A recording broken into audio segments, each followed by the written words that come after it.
La pobreza paradójica de África, a pesar de su inmensa riqueza natural, es una cuestión profundamente compleja que no se puede reducir a unas pocas explicaciones sencillas. Es una red de explotación histórica, maniobras geopolíticas actuales y desafíos socioeconómicos profundamente arraigados que son difíciles de desenmarañar. Muchas personas ven las vastas reservas de petróleo, diamantes, oro y otros recursos preciosos del continente y se preguntan: ¿por qué África no es rica? Para entenderlo tenemos que explorar los factores internos y externos que han frenado a África y que continúan haciéndolo. En primer lugar, es fundamental hablar del elefante en la habitación: el colonialismo. El colonialismo no se trataba solo de fronteras y gobernanza. Era una máquina de extracción que paralizó gravemente el futuro desarrollo de África. Potencias europeas como Gran Bretaña, Francia, Bélgica y Portugal tomaron el control de los territorios africanos, despojándolos de sus recursos como caucho, diamantes, cobre y mano de obra en forma de esclavitud. Este periodo no solo drenó la riqueza de África, sino que también destrozó las estructuras sociales y asfixió el desarrollo de las economías locales. Las infraestructuras construidas durante la época colonial estaban diseñadas para facilitar la exportación de materias primas, no para conectar las economías africanas internamente o desarrollar industrias que pudieran haber conducido a una prosperidad a largo plazo. Así, cuando estas naciones obtuvieron la independencia, se encontraron con economías estructuradas para beneficiar a los colonizadores, no a sí mismas. Tomemos el ejemplo de la República Democrática del Congo, uno de los países más ricos en recursos del planeta. Fue brutalmente explotada por Bélgica bajo el reinado del rey Leopoldo II, quien trató al país como su propiedad personal. Caucho, marfil y otros recursos fueron extraídos con un coste humano inimaginable.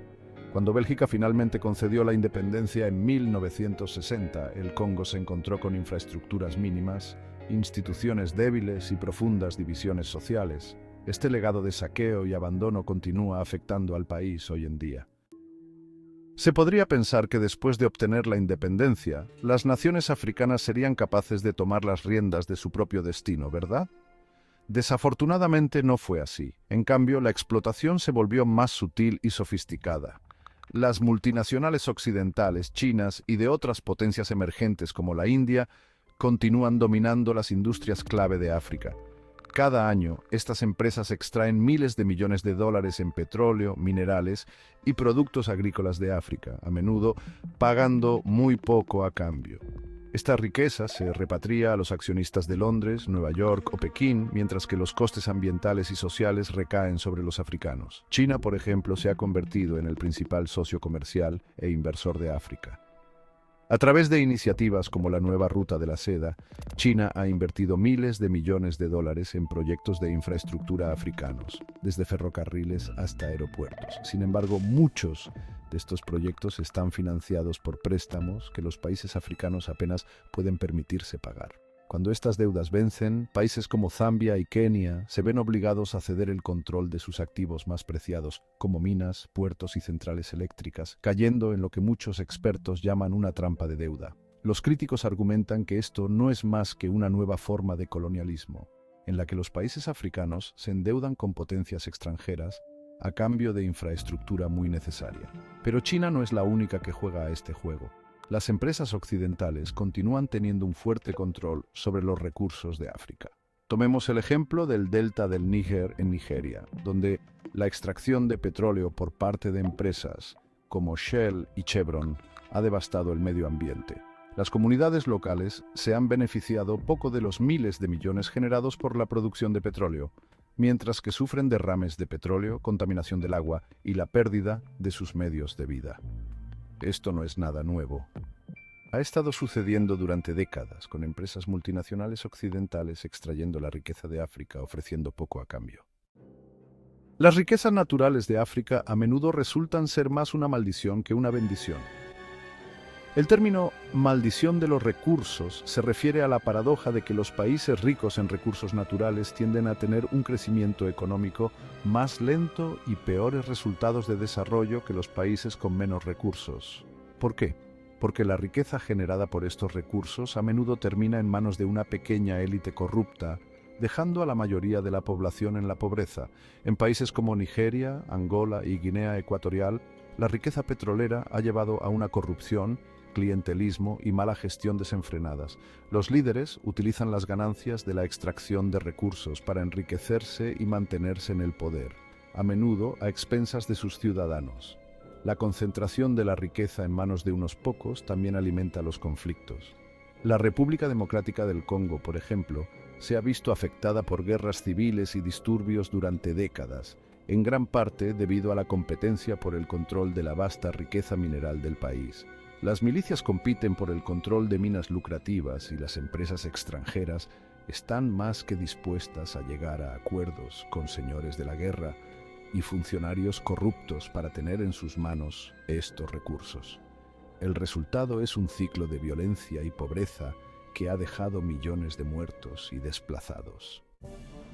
La corrupción es un obstáculo importante para el desarrollo de África. No se trata solo de algunos políticos corruptos, es sistémico.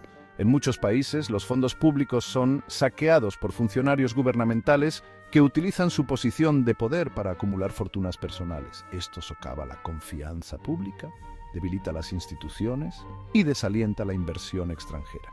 Líderes como Robert Mugabe en Zimbabue y Mobutu Sese Seko en Zaire, ahora República Democrática del Congo, son ejemplos flagrantes de líderes que saquearon los recursos de sus países, mientras su gente languidecía en la pobreza. La corrupción también significa que los servicios públicos, como la atención médica y la educación, siguen estando infrafinanciados. ¿Cómo puede un país construir una fuerza laboral sana y educada cuando sus escuelas se están derrumbando y sus maestros están mal pagados? ¿Cómo puede la gente escapar de la pobreza cuando los hospitales están mal equipados y la atención médica es inaccesible para la mayoría de la población? La falta de inversión en capital humano crea un ciclo de pobreza que es difícil de romper. Otro factor que atrapa a África en la pobreza es la deuda. Las naciones africanas se encuentran entre las más endeudadas del mundo, muchas de las cuales dependen de préstamos de organizaciones internacionales como el Fondo Monetario Internacional y el Banco Mundial. Estos préstamos a menudo vienen con condiciones que requieren que los países implementen medidas de austeridad, recorten el gasto público y privaticen los activos estatales. Esto crea un círculo vicioso en el que los países se ven obligados a pedir prestado más dinero para pagar las deudas existentes, lo que les deja poco margen para invertir en su propio desarrollo. Y no son solo las instituciones financieras internacionales. Países como China se han convertido en importantes acreedores de las naciones africanas. Si bien la inversión china en infraestructura es bienvenida por muchos gobiernos africanos, a menudo tiene un precio. Si los países no pueden pagar sus préstamos, corren el riesgo de perder el control de activos vitales, como puertos o derechos mineros, a empresas chinas. Esto nos lleva a la teoría de la dependencia, que argumenta que las relaciones económicas entre los países desarrollados y en desarrollo son intrínsecamente desiguales. África exporta materias primas, petróleo, minerales y productos agrícolas a los países desarrollados, que luego los convierten en productos manufacturados de alto valor y se los venden de nuevo a África. Esto crea una situación en la que las naciones africanas quedan relegadas al papel de exportadoras de materias primas, incapaces de desarrollar sus propios sectores manufactureros y diversificar sus economías. Como resultado, siguen dependiendo de Occidente, China y otros países desarrollados para obtener productos manufacturados, tecnología e inversión. Desafíos ambientales y cambio climático. África es una de las regiones más vulnerables al cambio climático, a pesar de ser la que menos contribuye a las emisiones globales de gases de efecto invernadero. El aumento de las temperaturas, los cambios en los patrones de lluvia y la mayor frecuencia de las sequías ya están afectando al continente. En países como Etiopía y Kenia, los agricultores que dependen de las lluvias están luchando para hacer frente a condiciones meteorológicas cada vez más impredecibles.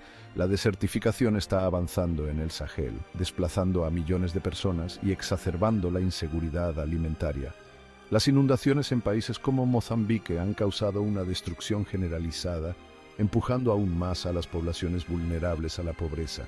Estos desafíos ambientales se ven agravados por la degradación ambiental causada por la minería, la deforestación y la extracción de petróleo.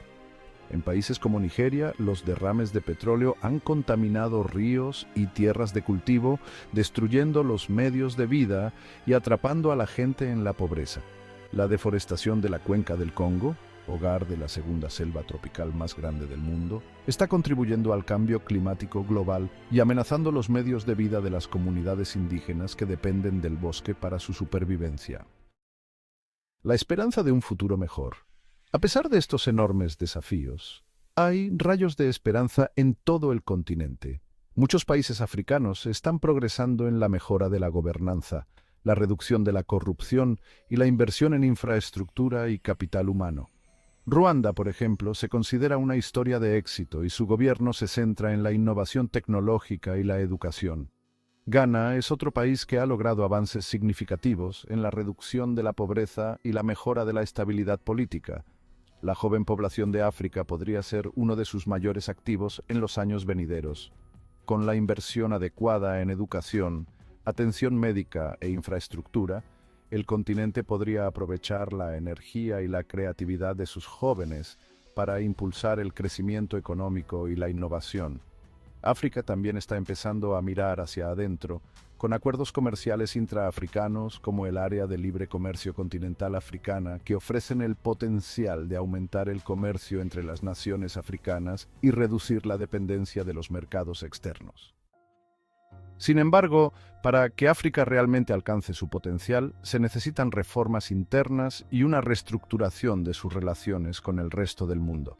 El continente debe romper los ciclos de explotación, deuda y corrupción que le han impedido alcanzar su pleno potencial, pero ¿permitirá la comunidad internacional que África lo haga? Y lo que es más importante, ¿estarán los líderes africanos a la altura del desafío de guiar a sus naciones hacia un futuro más próspero? La pregunta no es solo por qué África es pobre, sino cuánto tiempo estas fuerzas sistémicas seguirán impidiendo que alcance su verdadero potencial. ¿Cuánto tiempo más podrán las potencias extranjeras, las empresas multinacionales y las élites corruptas mantener las riquezas de África fuera del alcance de su gente?